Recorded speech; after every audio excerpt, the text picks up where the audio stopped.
What is up, guys? Today we're going to be checking out how the Dutch solved street design. So, I mean, this is going to be like an interesting video. Let's get right onto it, because the Dutch really do solve a lot of things as we've been seeing from our videos recently. So let's get right onto it, guys. If you're new to the channel, don't forget to like the video, subscribe to the channel. It really does help and support us. So I'll be much appreciated if you do that. Also, before we get started, don't forget, we got a Discord community. Link is below in the description. Go check that out. Join that as well. You can suggest videos. You can chat with each other, chat with me. And yeah, let's get right onto it. Time to talk about traffic.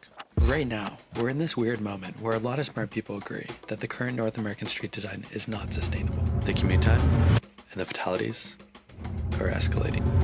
But after reading these articles, I wondered, is the solution finally here? So I took a deep dive into that question over the last few months. Not just into how they design a road, but how do they design their transportation network, trying to piece together the big picture here. I actually ended up in the Netherlands, checking out the street network myself. The answer I found to whether the Dutch have solved congestion is yes. Yes, all right. That's pretty cool. Like what I thought. In fact, even at 50% autonomous adoption, they believe the commute time will only go down by about 6%. So the solution is in the Netherlands. So that's where I gotta go.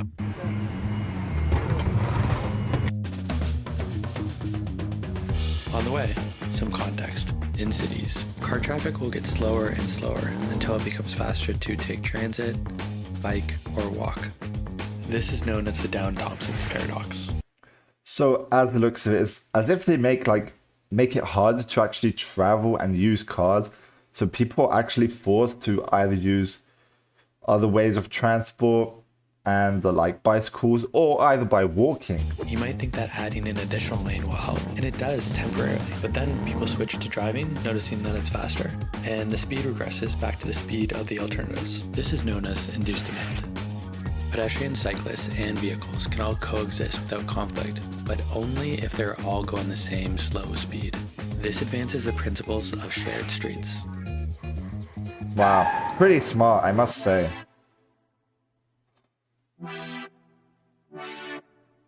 The Netherlands has implemented these concepts to great effect. Beautiful views, man. In the 70s, the Netherlands had the same car-centric street design as the US, but they found that by making it easier and safer to walk, bike, and ride transit, 70% lower fatality rate than the US in 2019. Fatalities decreased and street flow improved for everyone, even drivers. This required a change in priorities. Wow, just look at that big change. They prioritized transit, prioritized cycling and pedestrians, and deprioritized the car. They also made a change at the network level. They prioritized streets by mode and speed. The basic concept is that higher speeds should form a perimeter around a network of lower speed access ways and laneways. Walking and biking will often be the most direct and fastest method. At the super block level, this is what it basically looks like. Laneways are tailored to pedestrians and low speeds. Accessways are tailored to pedestrians and cyclists and slightly higher speed. These slower streets are designed with restrictions in traffic calming so that vehicles are not allowed in certain areas or are forced to travel at cycling and walking speeds.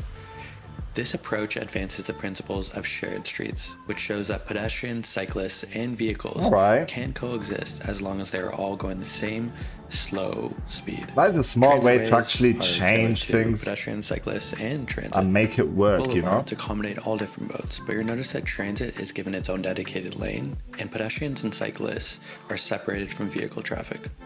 And bike lanes and sidewalks are raised relative to side streets, requiring cars to slow down when crossing. This is in significant contrast to North America, where vehicles are given priority on all roads, with no physical measures to slow them down. There's limited accommodation for alternatives to the car. Just look at the Toronto bicycle network versus the Amsterdam network. And transit often doesn't get dedicated lanes. That is a whole next level. Get stuck in traffic.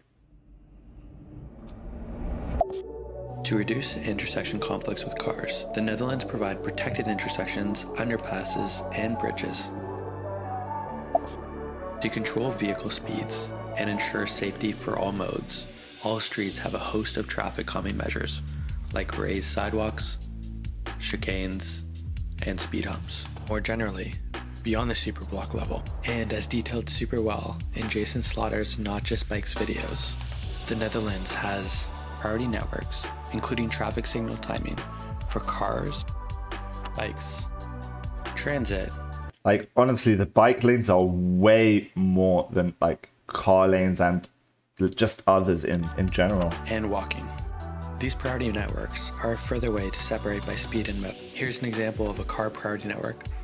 As you can see, it prioritizes cars, but it still has a separated bicycle lane. And this is a bicycle priority network.